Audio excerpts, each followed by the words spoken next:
দুর্গাপুর মিশ্র ইস্পাত কারখানায় 3 জন ঠিকা শ্রমিক নিয়োগ। তার জেরেই কড়া পদক্ষেপ। এফআইআর হলো 2 জন স্বঘোষিত শ্রমিক নেতার বিরুদ্ধে।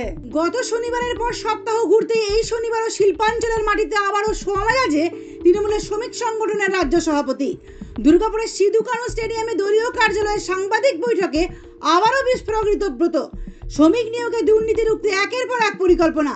আজ তারই বাস্তবায়নে আজ হোয়াটসঅ্যাপ নাম্বার সহ পোস্টার ও হেল্পলাইন নাম্বারের উদ্বোধন হলো তৃণমূলের শ্রমিক সংগঠনের কোর কমিটির সদস্য ও জেলা সভাপতি নরেন্দ্রনাথ চক্রবর্তীর হাত ধরে।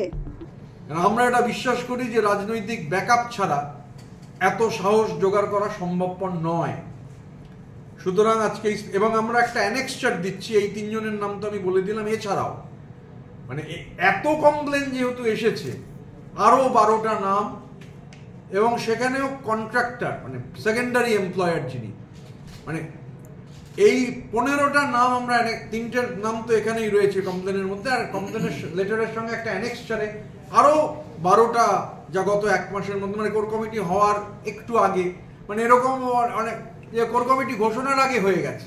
এবং আদেও হয়েছে কি হয়নি, গেট পাস তো পরে ইস্যু হচ্ছে। আর আমি শুরু থেকেই যেটা বলছি যে gate pass is the root cause of all problems. Biometric আর এএসপিতে যেহেতু বায়োমেট্রিক 0, পুরোটাই গেট পাস, তাই এএসপিটা হচ্ছে একটা ইন্টারেস্টিং জায়গা এই মুহূর্তে এই ধরনের কারবারের ক্ষেত্রে। তা আমি সিপি সাহেবের সাথে কথা হয়েছে 25 তারিখ, যেহেতু আমাদের আবার কর্মসূচি আছে, আর এইটা বিশেষ করে আপনাদের যেটা আমি বলেছিলাম আজকে আমরা দেখাবো। শহরের সর্বত্র ছেয়ে যাবে হোর্ডিংয়ে, জল জল করবে হেল্পলাইন নাম্বার, আর সেই সংখ্যায় সরাসরি দায়ের হবে অভিযোগ, এমনটাই খবর আইএনটিটিইউসি সূত্রে। শুধু শ্রমিক বন্ধুরা নয়, দুর্গাপুরের নাগরিকরাও লেখা রয়েছে। সেদিন গোটা দুর্গাপুরে এই হোর্ডিং, গোটা দুর্গাপুর ছেয়ে যাবে এই হোর্ডিংয়ে, কিন্তু সেদিন লাগাবার কাজ শুরু হবে। এবং এই যে যা আজকের যে কমপ্লেন আমরা করেছি তার ভিত্তি কিন্তু এই হোয়াটসঅ্যাপে আসা অসংখ্য। দুর্গাপুর মিশ্র ইস্পাত কারখানা কর্তৃপক্ষকে নিয়োগের তালিকা দিয়েছেন জনৈক্য এমন একজন স্বঘোষিত আইএনটিটিইউসি নেতাকে গত সপ্তাহে চ্যালেঞ্জ ছুড়ে দিয়েছিলেন ঋতব্রত। বলেছিলেন মিউজিক ফেস করার জন্য তৈরি থাকুন।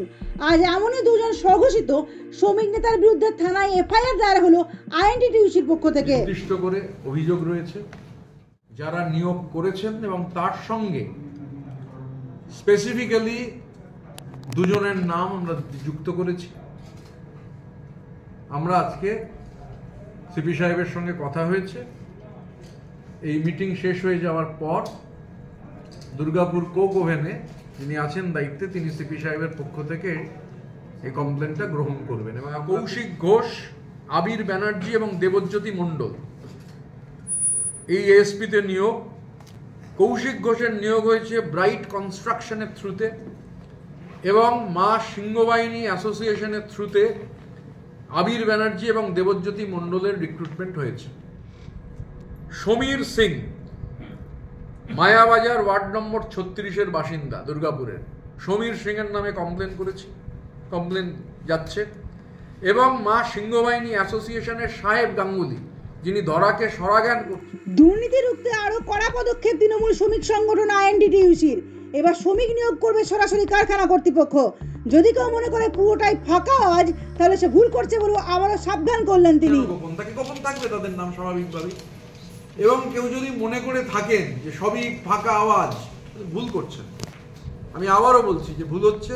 আর এইটা লেগে যাওয়ার পর দুর্গাপুরে আমরা খুব নিশ্চিত যে আরো হচ্ছে তথ্য আমাদের কাছে আসবে। আইএনটিটিইউসিও হন, মানে স্বঘোষিত আইএনটিটিইউসি, তবুও তো কোর কমিটি আজকে ওনার বিরুদ্ধে কমপ্লেন করছে। উনি কি বলছেন দ্যাট ইজ নট ইম্পর্টেন্ট। এবং এখানে দুর্গাপুরে আপনারা তো দেখেছেন যে জেলা কমিটি ডিফাঙ্ক করা হয়েছে। জেলা কমিটি ডিফাঙ্ক করে দুর্গাপুরে কোর কমিটি করে দিয়েছে, পার্টি করেছে। এখন দেখার আগামী দিনে শহর দুর্গাপুরে পোস্টারে ছেয়ে যাবার পর আরো কতজন স্বঘোষিত শ্রমিক নেতার বিরুদ্ধে অবৈধভাবে শ্রমিক নিয়োগের অভিযোগে থানায় এফআইআর দায়ের হয়। দুর্গাপুর থেকে অন্তরা সাধুর প্রতিবেদন, সমাজ পরিবর্তনের মানুষ।